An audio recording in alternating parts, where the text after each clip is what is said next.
310 start है 3 HP का। ये आप यहाँ पे देख रहे हैं इनपुट जो होगा 3 फेज AC 380 वोल्ट से 440 वोल्ट होगा, और जो आउटपुट भी होगा वो 0 से 440 वोल्ट तक 3 फेज में होगा।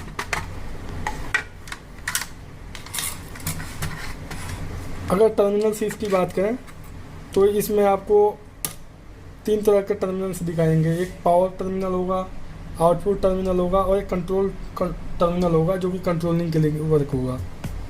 यहाँ पे आप RST देख रहे हैं जो कि हमारा 3 फेज इनपुट सप्लाई है। 3 फेज इनपुट सप्लाई में 380 से 440 वोल्ट तक हम इसमें यहाँ पे दे सकते हैं। यहाँ पे जो आप 2 टर्मिनल देख रहे हैं ये BR और P+ लिखा हुआ है, जो कि हमारा ब्रेक के लिए यूज होता है, ब्रेकिंग रेसिस्टर के लिए। यहाँ पर आपको एक माइनस का टर्मिनल दिख रहा होगा जो कि इसमें गोंद लगा हुआ है। इसको हम टर्मिनल का यूज नहीं कर रहे हैं क्योंकि छोटे रेटिंग में हम लोग जनरली DC का यूज नहीं करते हैं, इसलिए इसमें इस टर्मिनल को गोंद से चिपकाया हुआ है। आगे बात करें तो ये UVW टर्मिनल है जो कि मोटर आउटपुट का टर्मिनल है, आउटपुट टर्मिनल है जहाँ पे हमारी मोटर की वायरिंग कनेक्ट होगी। अब यहाँ पे देखेंगे आप कंट्रोलिंग का, जो हमारी फील्ड में जो भी यूज होगा कंट्रोलिंग का, यहीं से सारी पुश बटन का, पोटेंशियोमीटर का, कम्युनिकेशन का, या जो भी DIs हमारी यूज होंगी सारी इस कंट्रोल वायरिंग से यूज होगा।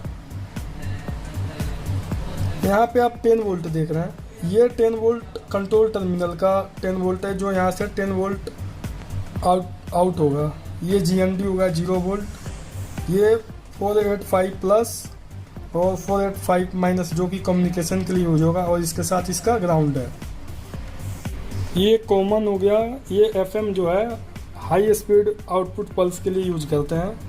ये DO1 है डिजिटल आउटपुट के लिए, और CME है कॉमन के लिए, जो ट्रांजिस्टर आउटपुट होता है उसके लिए कॉमन के लिए होता है। अब नीचे की टर्मिनल की अगर देखेंगे तो ये AI1 है जो कि हमारा एनालॉग इनपुट 1 होगा, ये AI2 एनालॉग इनपुट 2, ये AO1 है जो कि एनालॉग आउटपुट 1 है।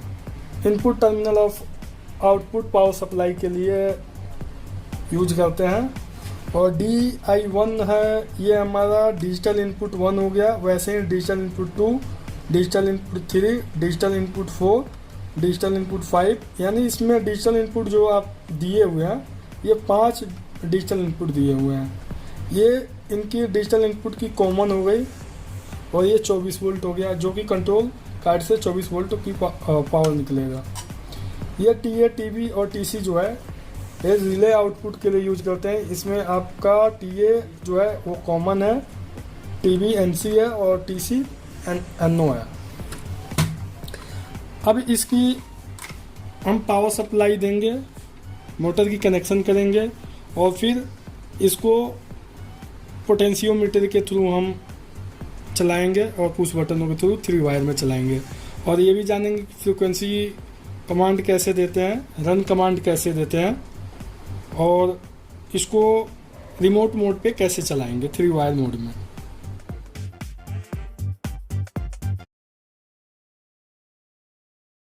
दोस्तों अब पावर सप्लाई इसमें देंगे। पावर सप्लाई के लिए मैंने 3 फेज वायर ले लिया है 3 फेज के लिए।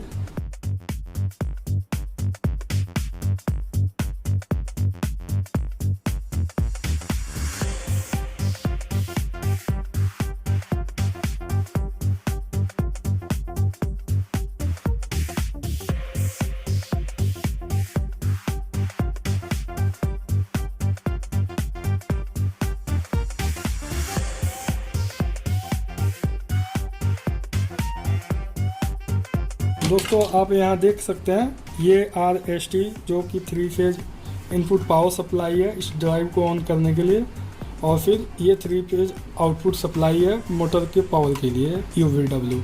अब इसकी कंट्रोल वायरिंग करेंगे। कंट्रोल वायरिंग करने के लिए ये हमारे फॉरवर्ड के लिए होगा, स्टॉप के लिए होगा और एक रिवर्स के लिए होगा। इन तीनों की अब वायरिंग करते हैं। कैसे करेंगे, सबसे पहले यहाँ पे आप देख रहे हैं कॉमन की वायर है, कॉमन की वायर को कनेक्ट करना है।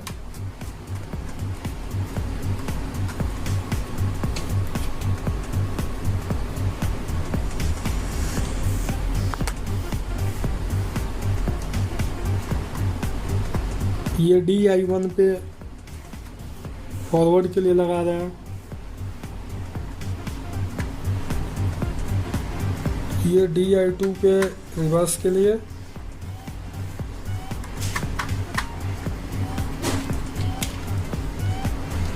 और ये स्टॉप के लिए DI3 टर्मिनल को डिफाइंड कर रहे हैं। एक्चुअली क्या होता है कि हम यहाँ पे जो ये टर्मिनल आप देख रहे हैं DI1 से DI5 तक, इसके किसी भी टर्मिनल पे हम कोई सा भी वायर को लगा सकते हैं। बस उसके लिए हमें ज़रूरत होगी उस टर्मिनल को डिफाइंड करने के लिए। यहाँ एक प्रॉपर तरीके से मैं लगा दिया ताकि थोड़ा सा सही लगे वायरिंग, इसलिए मैं DI1, DI2 और DI3 को कनेक्ट कर दिया टर्मिनल से। अब आगे पोटेंशियोमीटर की वायरिंग करेंगे। दोस्तों, आपको पिछली वीडियो में मैं पोटेंशियोमीटर के बारे में बताया था कि कैसे पोटेंशियोमीटर की वायरिंग करते हैं, कैसे उसको पहचानते हैं कि कौन सा टर्मिनल किस पे लगेगा और कौन सा टर्मिनल क्या होते हैं। जैसे कौन सा एनालॉग इनपुट होता है, कौन सा 10 वोल्ट होता है और कौन सा ग्राउंड का होता है। तो इसके लिए अधिक जानकारी के लिए आप कृपया वीडियो को भी देख सकते हैं।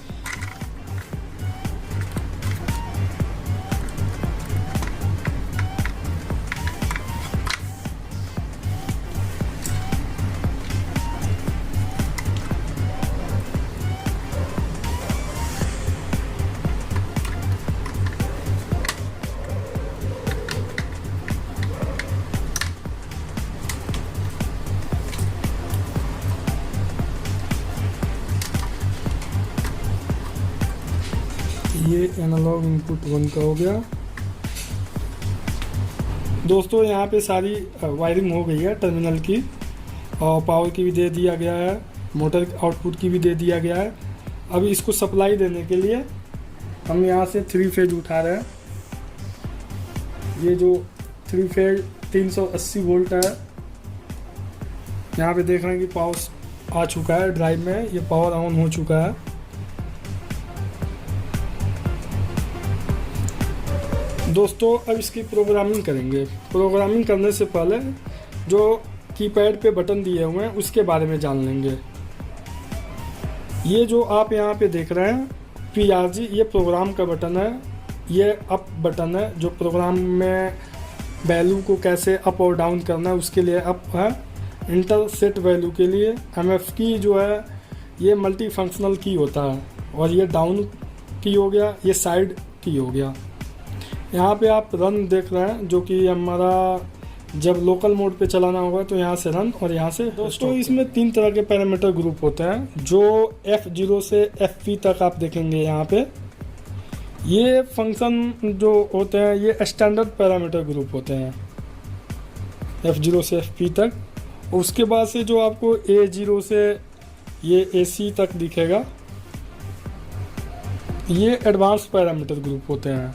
और इसके बाद से जो ये आप U0 देख रहे हैं ये रनिंग स्टेट पैरामीटर ग्रुप होता है। अभी इसकी प्रोग्रामिंग करेंगे। प्रोग्रामिंग करने के लिए सबसे पहले समझेंगे कि इसको चलाना कैसे है। तो हमें सबसे पहले इसको चलाना है रिमोट मोड पे। रिमोट मोड पे चलाने के लिए इसको रन कमांड जो होगा वो एक्सटर्नल देंगे, और जो फ्रीक्वेंसी कमांड होगा उसको भी एक्सटर्नल देंगे। तो एक्सटर्नल रन कमांड के लिए सबसे पहले PRG बटन दबाएंगे, F0 ग्रुप में जाएंगे, फिर उसके बाद से F02 पे जाएंगे जो कि रन कमांड के लिए है। यहाँ पे आपको 0 दिख रहा है। 0 जो है ये लोकल के लिए है। लोकल में चलाने के लिए जब यहाँ से रन बटन दबा करके मोटर को ऑन करना हो तब यहाँ से करेंगे। फिलहाल हमें पुश बटन से करना है तो 1 करेंगे। एक्सटर्नल इसको एक्सटर्नल कमांड देने के लिए 1 करेंगे। इसको एंटर किए, फिर F03 जो होता है ये होता है फ्रीक्वेंसी कमांड के लिए। दोस्तों, मैं ये सारी डिटेल्स आपको एक PDF की तरह या फिर फ़ोटो में मैं वीडियो में आगे दिखा दूंगा। फिलहाल आप वीडियो को आगे तक देखिए, आपको सारी कुछ अच्छे से समझ में आएगी। ये F03 ये रन फ्रीक्वेंसी कमांड के लिए हो गया। इसको एंटर करेंगे, वहाँ यहाँ पे 0 पड़ा हुआ है। 0 होता है कीपैड से जब फ्रीक्वेंसी अप डाउन करना हो उसके लिए। हमें ये एक्सटर्नल पोटेंशियोमीटर लिए हैं इससे करना है, तो यहाँ पे 2 कर देंगे। फिर इसको अब एक्सीलरेशन डी एक्सीलरेशन इसमें चेंज करने के लिए F0 17 और F0 18 पे जाएंगे। 17 को इंटर करेंगे, यहाँ पे 20 पड़ा हुआ है, इसको अभी फ़िलहाल 5 कर देंगे क्योंकि हमें अभी लोड पे नहीं चलाने हैं। इसको एक प्रैक्टिकल करके फ़िलहाल देखना है, 5 कर दिया। 18 पे भी 5 कर दे रहा हूँ, यहाँ पे भी 20 पड़ा हुआ है।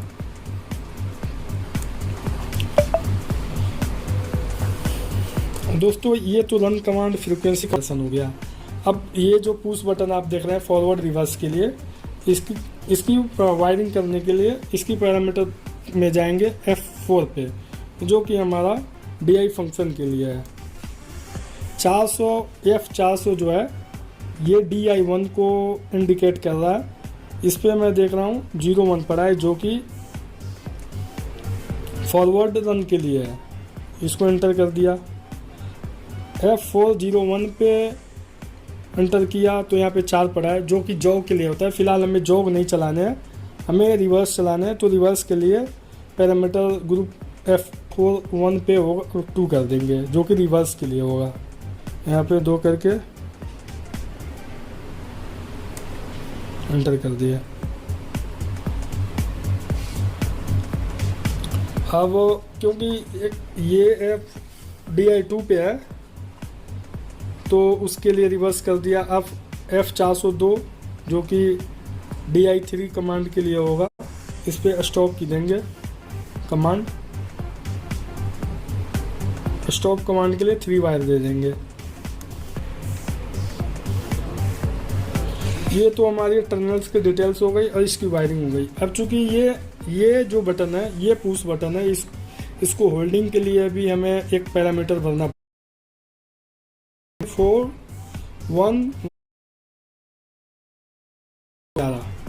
411 पे एंटर किया, ये 0 पड़ा है। जो 2 करने से हमारा जो सिलेक्शन होगा वो 3 वायर सिलेक्शन हो जाएगा।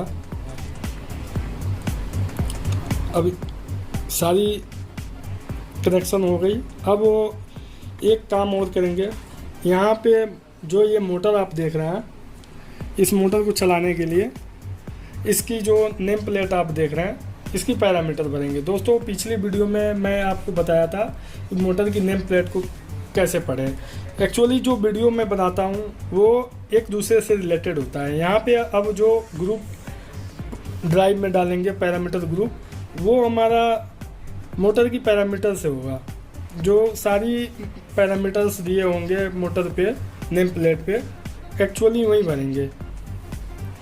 यहाँ पे F1 देख रहे हैं जो कि हमारा मोटर पैरामीटर ग्रुप है, इसको एंटर करेंगे।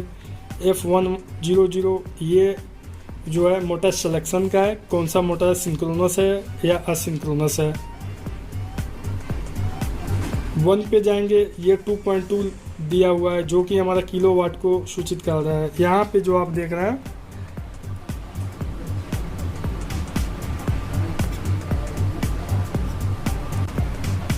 ये 1.5 किलोवाट दिख रहा है, तो यहाँ पे 1.5 किलोवाट यहाँ पे कर देंगे।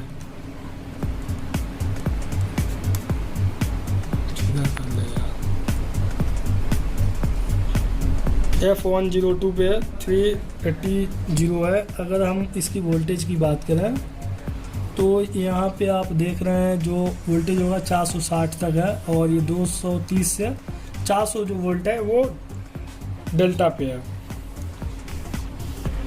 डेल्टा के लिए इसको 400 बढ़ा दिया।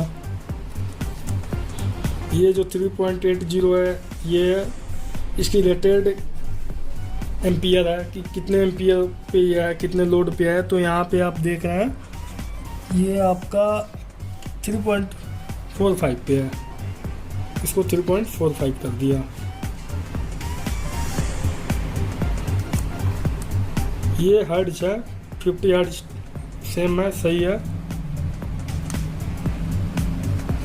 एंटर कर दिया। अभी ये आरपीएम है, आरपीएम जो है इस मोटर का 1400 है।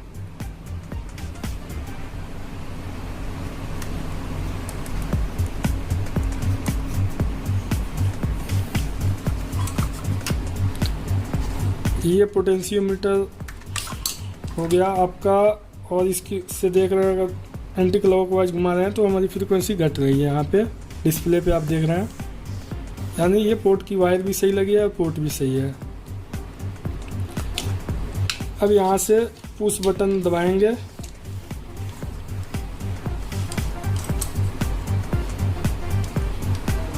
मोटर के पास देखेंगे चल रहा है कि नहीं। अभी नहीं चल रहा है क्योंकि अभी हमने कोई बटन नहीं दबाया है। ये जैसे ही मैंने ग्रीन बटन दबाया फॉरवर्ड के लिए, दोस्तों आप यहाँ पे देख रहे हैं मोटर हमारी क्लॉकवाइज में घूम गई है। अब यहाँ पे डिस्प्ले पे देखेंगे तो ये रन कमांड का इंडिकेशन आ चुका है।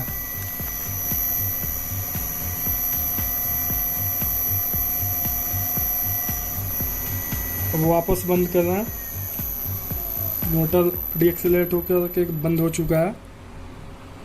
फिर से दूसरे डायरेक्शन में भी चलाने के लिए दूसरे वाला पुश बटन नो को प्रेस करेंगे, अब चलाएंगे। यहाँ पे आप देख रहे हैं मोटर चल चुका है रिवर्स में।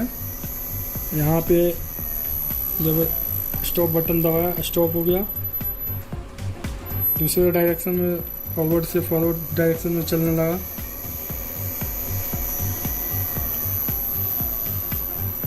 तो दोस्तों इस तरह से आपने देखा कि इनोवेंस ड्राइव को कैसे हम फॉरवर्ड डायरेक्शन में, रिवर्स डायरेक्शन में पुश बटनों से चलाएंगे।